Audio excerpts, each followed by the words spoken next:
పూరా లోకల్.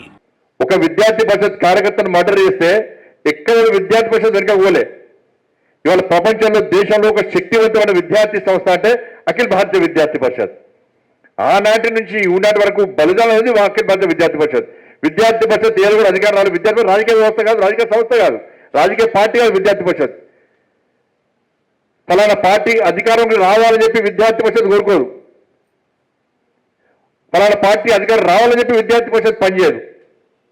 వాళ్ళు దేనికోసం త్యాగాలు చేసిన విద్యార్థి పరిషత్ కార్యకర్తలు ఒక్కసారి ఆలోచించాలి.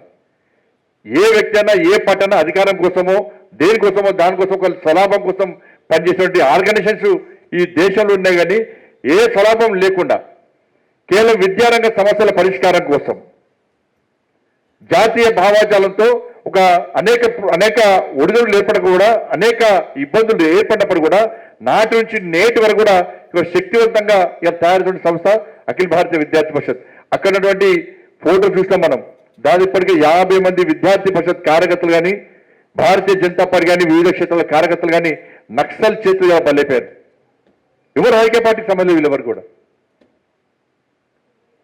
కారణం ఏంటంటే మీరందరూ వాళ్ళ మంచి కష్టపడి చదువుకోవాలి, విద్యార్థులకు దేశభక్తులుగా తయారు చేయాలి, ఒక మంచి ఆలోచన సంస్కారకర్తలుగా తయారు చేయాలి.